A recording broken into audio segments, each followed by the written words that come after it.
حج کے 5 دن۔ اب آپ حضرات کے سامنے حج کا طریقہ بیان کیا جا رہا ہے۔ حج بہت آسان ہے۔ حج کے 5 دن ہیں، 8، 9، 10، 11، 12۔ ان 5 دنوں میں کچھ کام کرنے ہیں، اس کو حج کہتے ہیں۔ اس کو اچھی طرح سمجھ لیں، کیونکہ حج زندگی میں ایک ہی مرتبہ فرض ہے۔ آج 8 ذی الحجہ کو مینا جانا ہے۔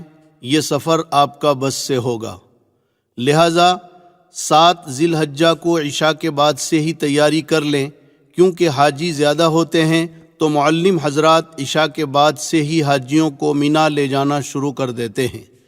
معلم کی ہدایت کے مطابق آپ تیاری کر لیں، اپنی تمام ضروریات سے فارغ ہو کر غسل کر لیں اور احرام باندھ لیں جیسے پہلے باندھا تھا۔ ایک چادر کو لنگی کی طرح پہن لے اور ایک چادر اوڑھ لے، اور جیسے پہلے سر ڈھانک کر 2 رکعت نماز پڑھی تھی اب بھی پڑھ لیں۔ پھر جب بس میں بیٹھ جائیں تو حج کی نیت کریں۔ اللہم انی ارید الحج فیسرہ لی وتقبلہ منی۔ اے اللہ، میں حج کی نیت کرتا ہوں، تو آسان فرما، قبول فرما۔ نیت کے ساتھ ہی 3 مرتبہ ذرا بلند آواز سے لبیک پڑھیں۔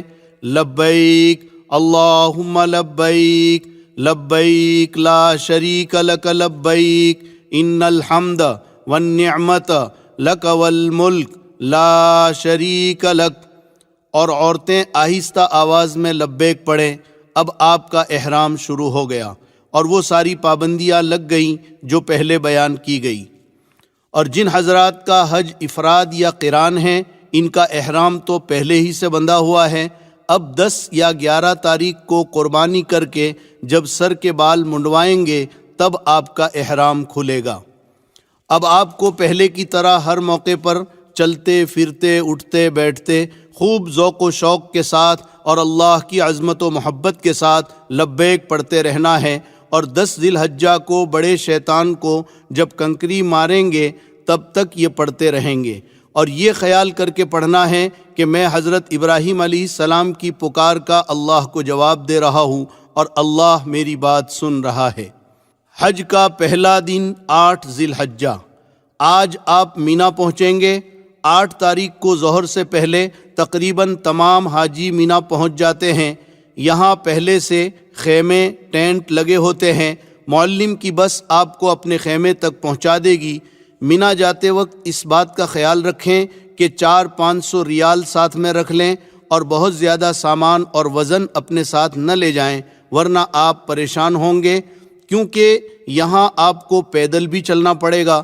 ضرورت کا سامان ضرور لے لیں، مثلاً 1 جوڑا احرام کی چادریں، ہوا کا تکیہ، لنگی، پلاسٹک کا مسلح، چٹائی، پردہ کرنے کے لیے چادریں، بریڈ، ستو، پھل، لوٹا، صابن، کنکریوں کی تھیلی، چپل رکھنے کی تھیلی وغیرہ۔ مینا جانے سے پہلے معلم کی بس کا نمبر اور مینا میں آپ کا خیمہ کہاں ہے اس کی معلومات کر لیں۔ اپنا تعارفی کارڈ ہر وقت اپنے ساتھ رکھیں۔ اپنے خیموں میں پہنچ کر اس بات کا پورا دھیان رکھیں کہ بے پردگی نہ ہو، اس لیے اگر ہو سکے تو خیمے کے ساتھیوں کو جوڑ کر حکمت و محبت کے ساتھ ان سے بات کر کے بیچ میں پردہ ڈال دیں تاکہ مستورات ایک طرف ہو جائیں اور مرد ایک طرف ہو جائیں۔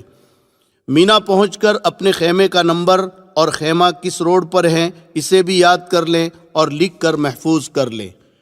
مینا مکہ مکرمہ سے 3 میل کے فاصلے پر 2 طرفہ پہاڑوں کے درمیان بہت بڑا میدان ہے، جس میں پہاڑی رقبہ بھی ہے۔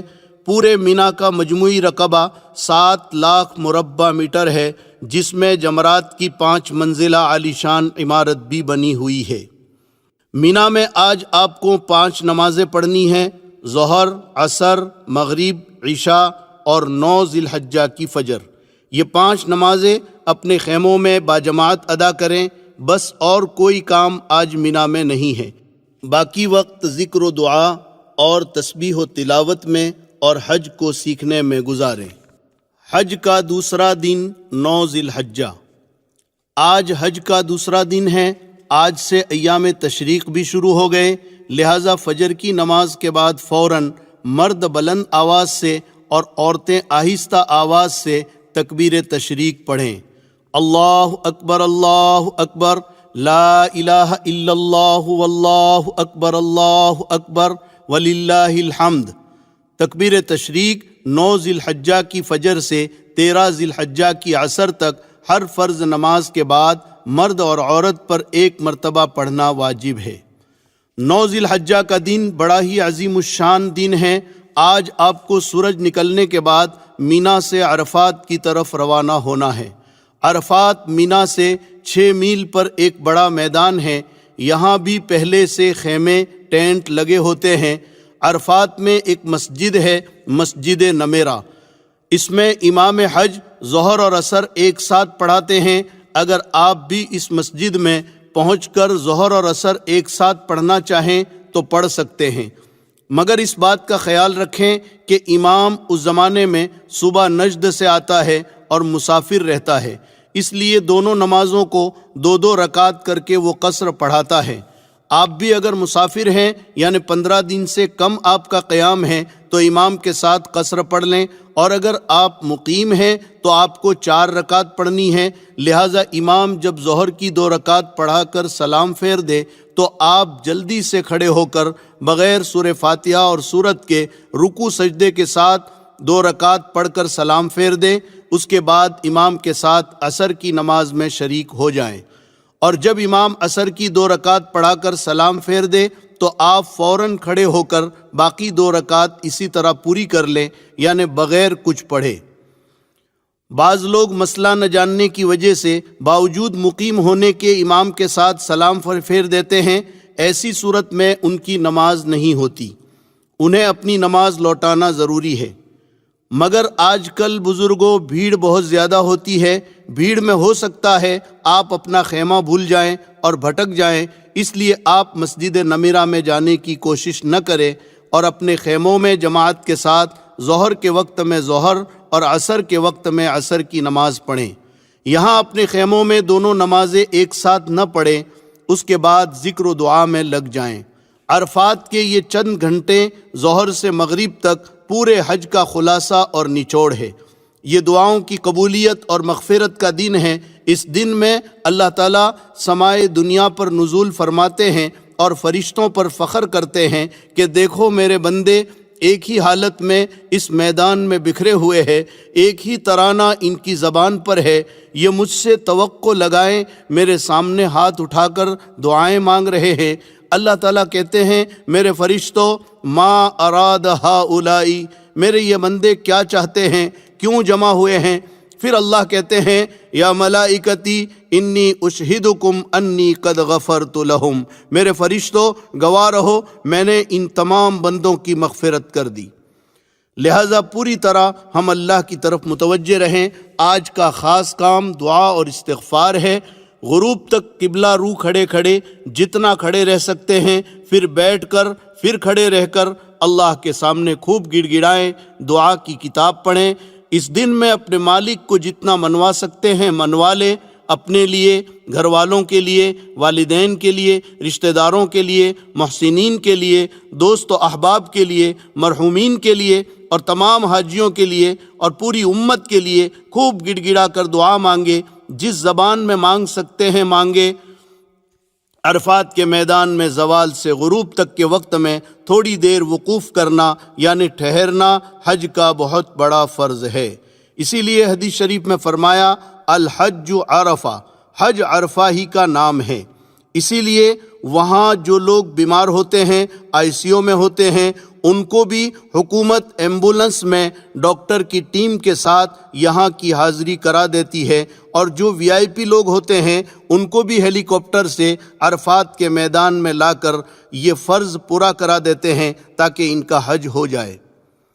ہو سکے تو عرفات کے میدان میں یہ چند معمولات بھی کر لیں۔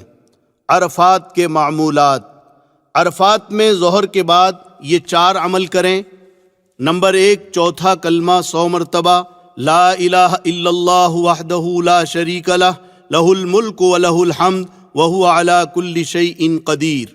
نمبر 2، بسم اللہ کے ساتھ سورہ اخلاص 100 مرتبہ، بسم اللہ الرحمن الرحیم، قل هو اللہ احد اللہ الصمد لم یلد ولم یولد ولم یکن لہ کفوا احد۔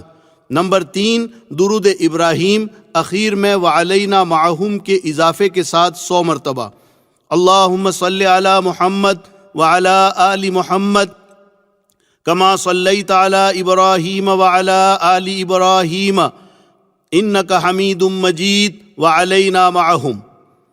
نمبر 4 استغفار جو آپ کو یاد ہو 100 مرتبہ، استغفر اللہ ربی من کل ذنب واتوب الیہ۔ اس کے ساتھ قرآن کی تلاوت، مناجات مقبول یا الحزب الاعظم بھی پڑھ سکتے ہیں تو ضرور پڑھیں۔ حضور اکرم صلی اللہ علیہ وسلم سے عرفات میں دودھ پینا ثابت ہے، لہٰذا سنت کی اتباع میں آپ بھی اگر میسر ہو سکے تو دودھ پی لیں یا کوئی اور چیز کھا پی لیں۔ یہاں پر ایک مسئلہ اچھی طرح سمجھ لیں کہ یوں تو عرفات کا وقت 9 تاریخ کی زوال سے لے کر 10 تاریخ کی صبح صادق تک ہے، یعنی اس درمیان میں کوئی بھی آدمی حج کی نیت سے احرام پہن کر تھوڑی دیر کے لیے بھی عرفات میں آ جائے تو وہ حاجی ہو جائے گا، مگر اس میں مغرب تک رکنا واجب ہے۔ اگر کوئی مغرب سے پہلے عرفات سے نکل جائے گا تو دم لازم ہوگا۔ مزدلفہ کی طرف روانگی۔ جب سورج غروب ہو جائے تو مغرب کی نماز پڑھے بغیر مزدلفہ کی طرف روانہ ہو جائیں۔ مغرب کی نماز نہ عرفات میں پڑھے نہ راستے میں، بلکہ مزدلفہ پہنچ کر عشاء کے وقت میں مغرب اور عشاء دونوں نمازیں ایک ساتھ پڑھیں، ایک اذان اور ایک اقامت کے ساتھ، یعنی اذان کے بعد تکبیر کہہ کر فوراً مغرب کی جماعت شروع کریں، فرض پڑھ کر فوراً امام سلام پھیر دے اور اس کے بعد بغیر تکبیر کے عشاء کی جماعت شروع کرے، اس کے بعد مغرب کی سنتیں، پھر عشاء کی سنتیں اور وتر پڑھے۔ مزدلفہ عرفات سے 3 میل پر ایک میدان ہے، یہاں خیمے نہیں لگے ہوتے ہیں۔ یہ رات آپ کو مزدلفہ میں گزارنی ہے۔ یہ رات بڑی عظیم الشان اور بڑی قابل قدر ہے۔ روایتوں میں ہے کہ یہ رات شب قدر سے زیادہ قابل قدر اور افضل ہے۔ روایتوں میں ہے کہ حجۃ الوداع میں رسول اللہ صلی اللہ علیہ وسلم نے عرفات میں امت کے لیے بہت کچھ مانگا۔ اللہ تعالیٰ نے سوائے ایک دعا کے حضور صلی اللہ علیہ وسلم کی تمام دعائیں قبول فرما لی، لیکن مزدلفہ میں پہنچ کر آپ صلی اللہ علیہ وسلم نے خود گڑ گڑا کر اللہ سے دعائیں مانگی اور اسی دعا کو پھر مانگا جو عرفات میں مانگا تھا، تو یہاں پر اللہ نے وہ دعا بھی قبول فرما لی اور آپ امت کے انجام سے بہت ہی خوش اور مطمئن ہو گئے، اور شیطان کو دیکھا کہ بہت ہی واویلا کر رہا ہے اور اپنے سر پر مٹی ڈال رہا ہے۔ لہٰذا یہ رات بڑی عظیم ہے، اس کی ہمیں خوب قدر کرنی ہے۔ فجر کی نماز کے بعد سے سورج نکلنے کے قریب تک تھوڑی دیر مزدلفہ میں ٹھہرنا واجب ہے۔ فجر سے پہلے ہرگز مزدلفہ سے نہ نکلے، ورنہ واجب چھوٹنے سے دم لازم آئے گا۔ اور یہ بات بھی یاد رکھیں کہ مزدلفہ سے ایک حاجی کے لیے 70 کنکریاں بھی چن لے۔ کنکری بڑے چنے کے دانے کے برابر ہو، نہ بہت چھوٹی ہو نہ بہت زیادہ بڑی ہو۔ حج کا تیسرا دن 10 ذی الحجہ۔ جب مزدلفہ میں سورج نکلنے کا وقت قریب ہو جائے تو وہاں سے مینا کی طرف روانہ ہو جائیں۔ آج 10 ذی الحجہ یعنی قربانی کا دن ہے، عید کا دن ہے۔ حج کی مشغولی کی وجہ سے عید کی نماز اللہ نے حاجیوں سے معاف کر دی ہے۔ آج آپ کو 4 کام کرنے ہیں اور بہت آسان ہیں۔ نمبر 1 جمرات کی رمی یعنی شیطانوں کو کنکریاں مارنا۔ نمبر 2 قربانی۔ نمبر 3 حلق یا قصر یعنی بال منڈوانا یا بال کٹوانا۔ نمبر 4 طواف زیارت۔ 10 ذی الحجہ کا پہلا کام، سب سے پہلے آج آپ کو رمی کرنی ہے، پھر قربانی کرنی ہے، پھر حلق کرنا ہے۔ ان 3 میں ترتیب واجب ہے، اور طواف زیارت 10 کی صبح سے 12 کی مغرب تک کبھی بھی کر سکتے ہیں، ترتیب ضروری نہیں۔ تو آج مینا میں سب سے پہلے جمرہ عقبہ یعنی بڑے شیطان کو 7 کنکریاں مارنا ہے۔ مینا میں 3 جگہوں پر لمبے ستون بنے ہوئے ہیں، ان کو جمرات کہتے ہیں۔ اب اس کی 5 منزلہ عالیشان عمارت بنی ہوئی ہے اور ہر طرف سے آنے والوں کے لیے الگ الگ منزلیں طے کر دیے ہیں۔ داخل ہونے کا راستہ بھی الگ ہے اور نکلنے کا راستہ بھی الگ ہے۔ پہلا جمرہ مسجد خیف کے قریب ہے جس کو جمرہ اولا کہتے ہیں، دوسرا اس سے آگے ہے، اس کو جمرہ وسطیٰ یعنی درمیانی جمرہ کہتے ہیں، تیسرا بالکل مینا کے اخیر میں ہے جس کو جمرہ عقبہ یعنی آخری جمرہ کہتے ہیں۔ آج صرف جمرہ عقبہ یعنی بڑے شیطان کو 7 کنکریاں مارنا ہے، اس کا وقت صبح صادق سے آئندہ کل کی صبح صادق تک ہے، لہٰذا اس میں جلد بازی بالکل نہ کریں، جس وقت سہولت اور آسانی ہو اس وقت ماریں، رات میں بھی مار سکتے ہیں۔ اور ابھی تک جو آپ لبیک پڑھ رہے تھے، بڑے شیطان پر پہلی کنکری کے ساتھ لبیک کا سلسلہ بند کر دیں۔ تو 10 تاریخ کا پہلا کام بڑے شیطان کو 7 کنکریاں مارنا ہے۔ کنکری شہادت کی انگلی اور انگوٹھے سے پکڑیں اور ہر کنکری کے ساتھ یہ دعا پڑھتے جائیں، بسم اللہ اللہ اکبر رغمن للشیطان ورضن للرحمن۔ میں کنکری مارتا ہوں شیطان کو ذلیل کرنے اور رحمان کو راضی کرنے کے لیے۔ اگر پوری دعا یاد نہ ہو تو صرف بسم اللہ اللہ اکبر کہہ کر اپنی زبان میں کہیں، شیطان کو ذلیل کرنے اور رحمان کو راضی کرنے کے لیے میں کنکری مارتا ہوں۔ یہ بات ذہن میں رکھیں کہ کنکریاں ستون ہی کو لگنا ضروری نہیں، بلکہ ستون کے اطراف میں بنے ہوئے دائرے میں بھی گر جائے گی تو واجب ادا ہو جائے گا۔ یہ بات بھی اچھی طرح سمجھ لیں کہ ہر کنکری کو الگ الگ مارنا ہے۔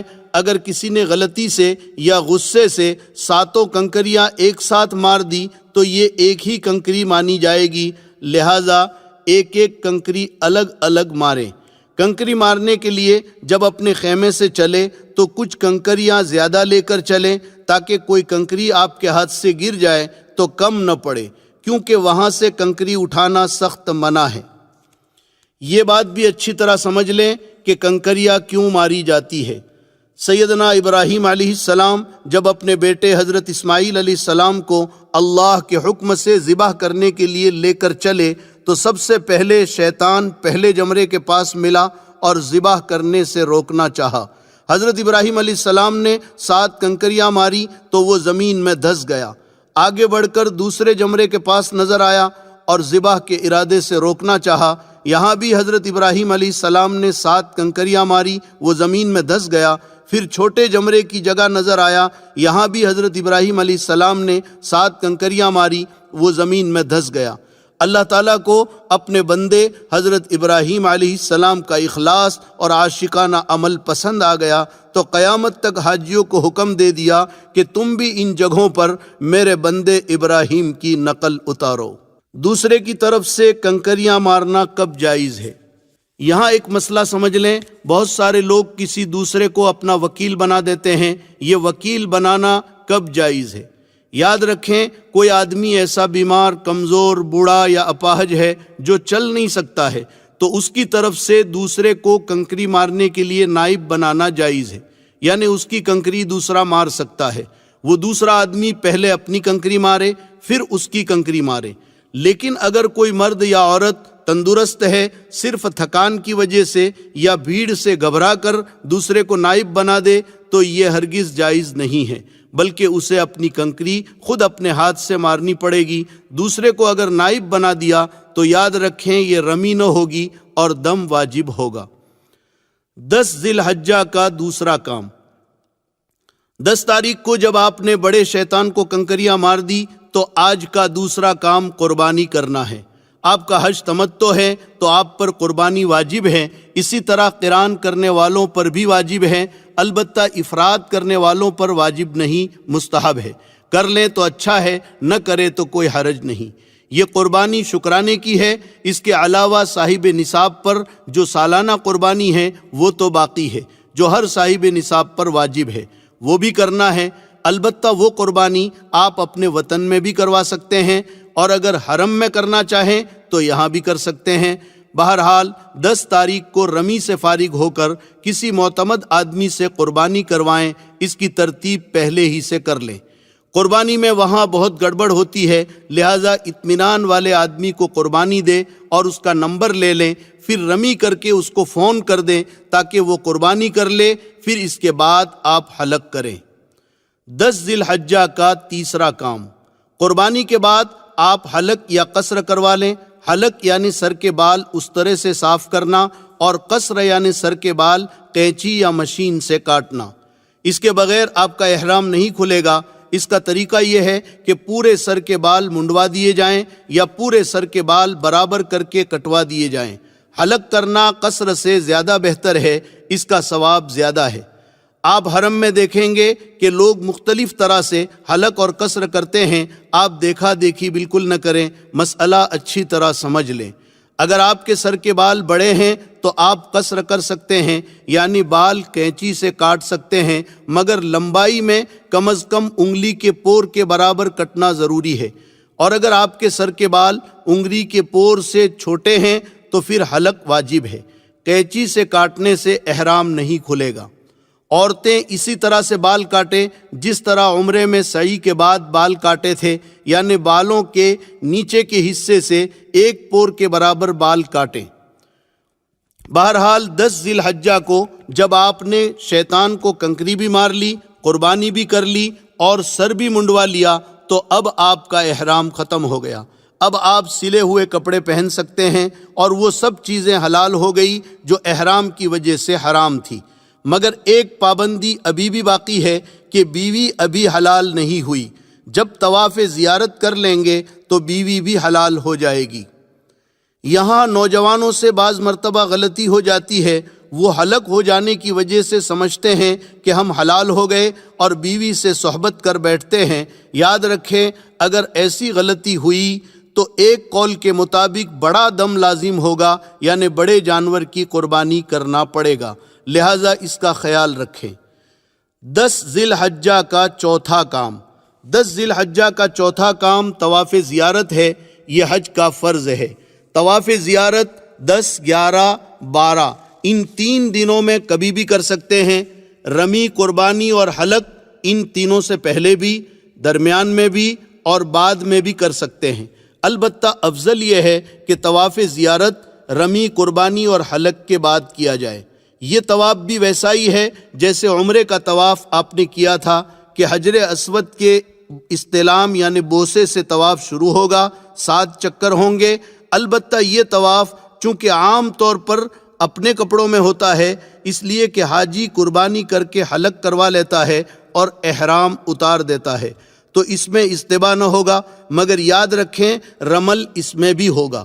لیکن اگر قربانی کر کے آپ نے حلق نہیں کیا اور احرام میں ہی آ کر طواف زیارت کر رہے ہیں یا رمی اور قربانی سے پہلے طواف زیارت کر رہے ہیں تو 7 چکروں میں استباح ہوگا، یعنی داہنے بغل سے احرام کی چادر نکال کر بائیں کندھے پر ڈالیں گے، جیسے شروع میں عمرے کے وقت آپ نے کیا تھا۔ اگر ایک ہی دن میں یہ چاروں کام نہ ہو سکے تو کوئی حرج نہیں، آج شیطان کو کنکری مار لیں، پھر قربانی اور حلق کر لیں، طواف زیارت دوسرے دن کریں۔ اگر اتنا بھی آپ کو مشکل لگ رہا ہے تو صرف بڑے شیطان کو آج کنکریاں مار لیں، دوسرے دن قربانی اور طواف زیارت کر لیں۔ یاد رہیں کہ جب تک حلق نہ کر لیں احرام نہیں اترے گا۔ طواف زیارت کے بعد سعی۔ طواف زیارت کے بعد ہر حاجی کو سعی کرنی ہوتی ہے۔ یہ سعی طواف زیارت کے بعد ذی الحجہ کے مہینے میں اخیر تک کبھی بھی کر سکتے ہیں۔ اس سعی کے لیے احرام اور نفلی طواف بھی شرط نہیں، بس صرف صفا مروہ کے 7 پھیرے اس طرح سے کرنے ہیں جس طرح آپ نے عمرے کے طواف کے بعد سعی میں کیے تھے۔ لہٰذا حج کے 5 دنوں میں اگر تھکان زیادہ ہو جائے تو صرف طواف زیارت کر لیں اور اس کی سعی 2-3 دن کے بعد کریں، اس میں کوئی نقصان بھی نہیں اور کوئی دم وغیرہ بھی نہیں۔ عورتوں کے لیے ایک اہم مسئلہ، اگر حج کے دوران عورت کو مخصوص ایام شروع ہو جائیں تو وہ حج کے تمام امور ادا کرے، صرف طواف زیارت اس وقت تک نہ کرے جب تک پاک نہ ہو جائے اور نہ اس حالت میں حرم میں داخل ہوں۔ اس تاخیر سے اس پر دم واجب نہ ہوگا اور نہ گناہ ہوگا، البتہ پاک ہو جانے کے بعد پھر طواف زیارت میں تاخیر نہ کرنا چاہیے۔ اور اگر حج میں مخصوص ایام اخیر میں شروع ہوئے اور طواف زیارت نہ کر سکی اور حج کے فوراً بعد اس کی روانگی کا وقت بھی آ گیا اور ابھی اس کے ذمے طواف زیارت باقی ہے تو یہ عورت کیا کرے گی؟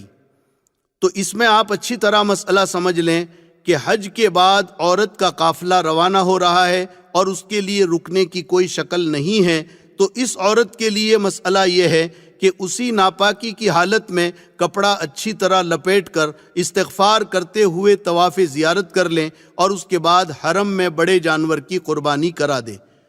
حج کا چوتھا دن 11 ذی الحجہ۔ آج حج کا چوتھا دن ہے۔ آج آپ کو زیادہ کام نہیں کرنا ہے۔ اگر 10 تاریخ کو قربانی کی تھی اور طواف زیارت نہیں کیا تھا تو اس کو آج کر لیں، اور اگر کر لیا تھا تو ٹھیک ہے۔ آج کا خاص کام تینوں شیطانوں کو 7 کنکریاں مارنا ہے۔ اس کا وقت زوال کے بعد سے صبح صادق تک رہتا ہے، لہٰذا اس میں جلد بازی بالکل نہ کریں۔ پہلے چھوٹے شیطان کو 7 کنکریاں ماریں۔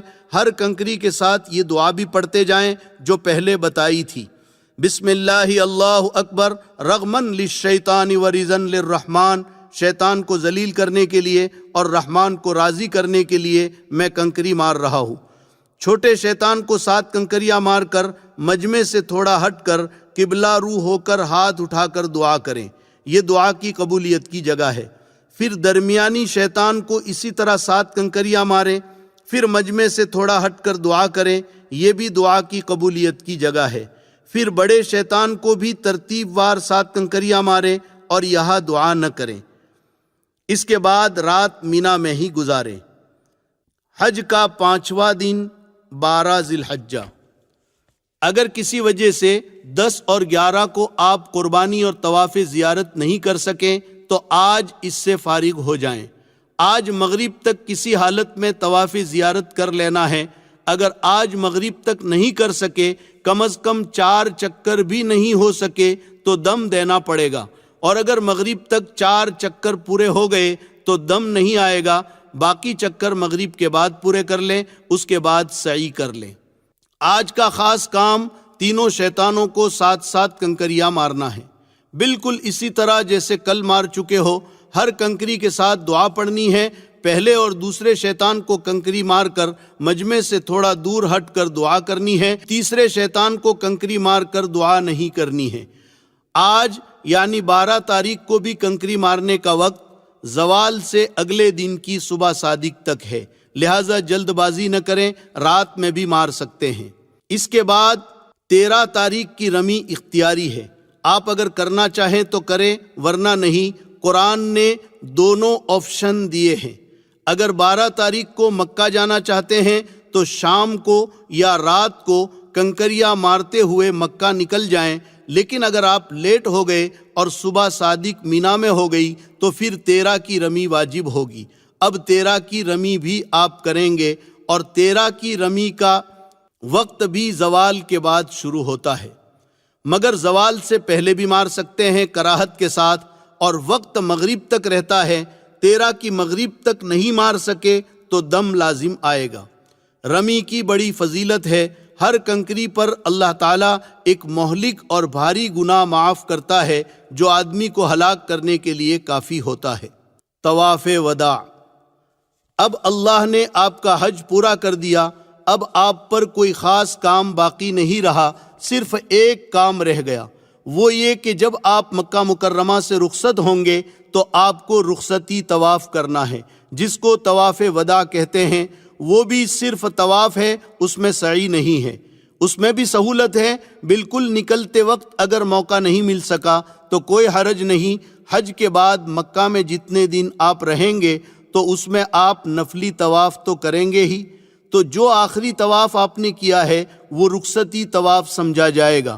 لیکن اگر آپ کو پتہ ہے اور نکلنے کا وقت معلوم ہے اور موقع ہے تو آخری طواف دھیان کے ساتھ ضرور کر لیں۔ یہ الوداعی طواف شاید کوئی حاجی ہو جو روئے بغیر کرتا ہو، لوگ ہچکیاں مار کر روتے ہیں، یہ آخری طواف ہے، پتہ نہیں پھر نصیب ہوتا ہے یا نہیں۔ 25 دن اور 1 مہینے میں آپ کا دل بیت اللہ سے ایسا لگ چکا کہ آپ اپنے آنسوؤں پر قابو نہیں کر سکتے۔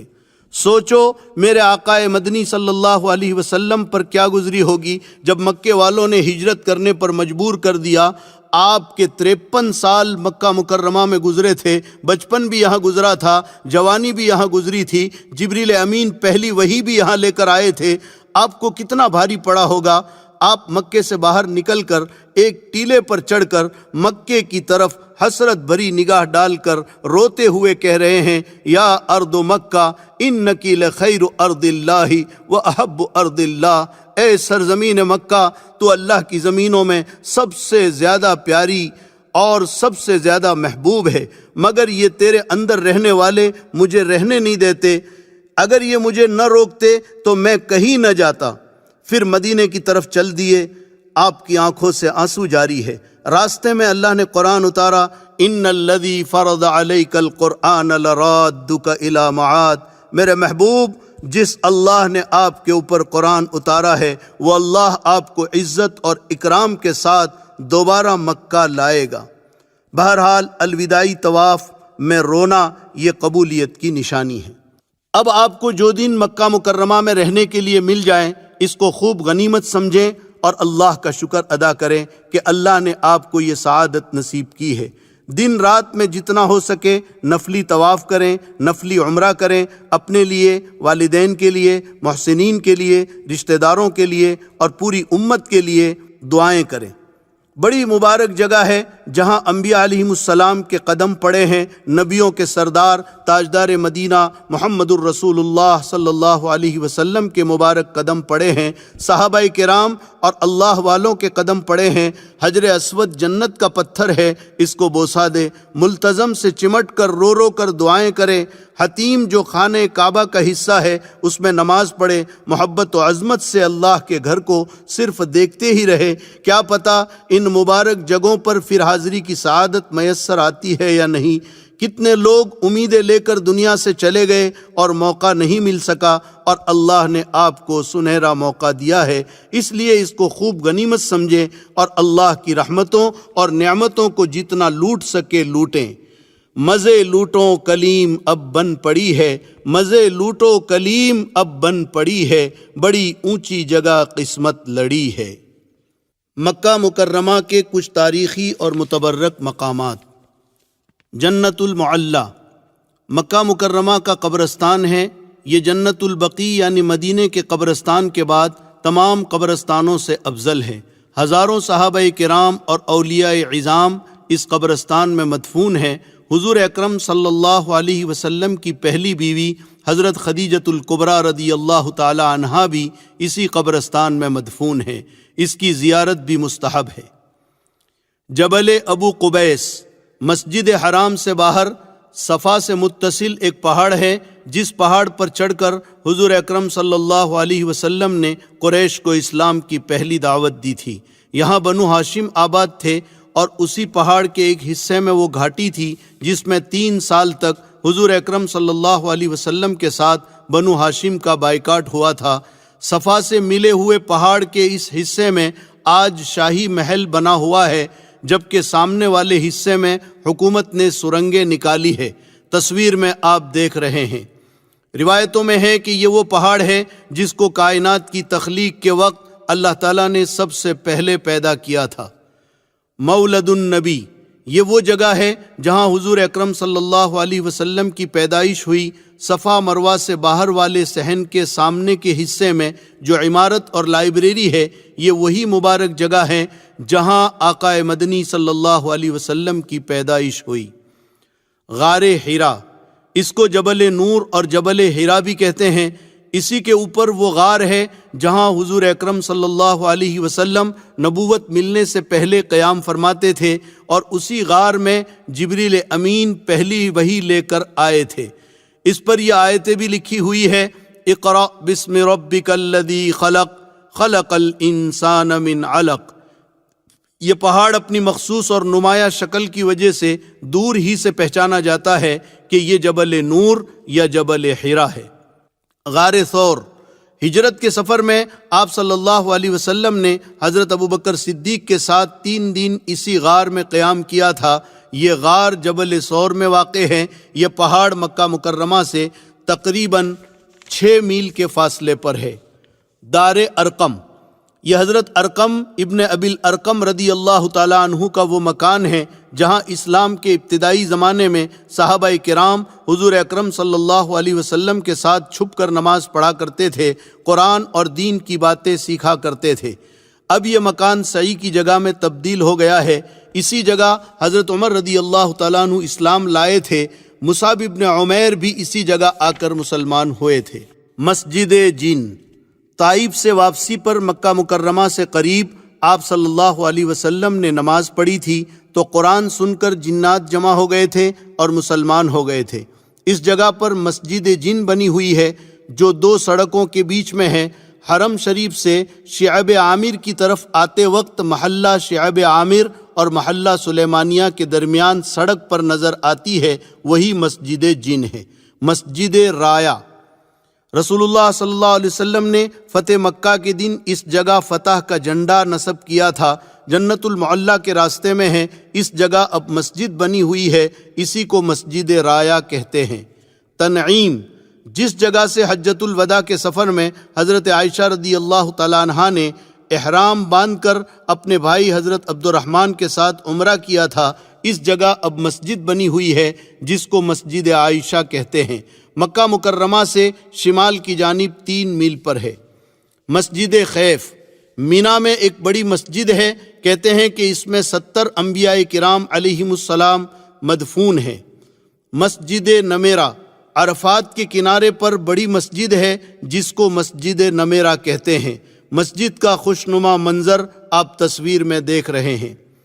مسجد مشعر الحرام، مزدلفہ میں بڑی مسجد ہے۔ حجۃ الوداع کے سفر میں حضور اکرم صلی اللہ علیہ وسلم نے پوری رات اسی جگہ گزاری تھی، اب یہاں مسجد بنی ہوئی ہے۔ مسجد استراحہ، مینا سے واپسی پر مکہ مکرمہ میں داخلے سے پہلے جو محلہ معابدہ ہے اسی علاقے میں ایک مسجد ہے۔ 13 ذی الحجہ کو حج سے واپسی پر رسول اکرم صلی اللہ علیہ وسلم نے ظہر عصر پڑھی تھی اور کچھ دیر آپ نے آرام بھی کیا تھا، اس لیے اس کو مسجد استراحہ کہتے ہیں۔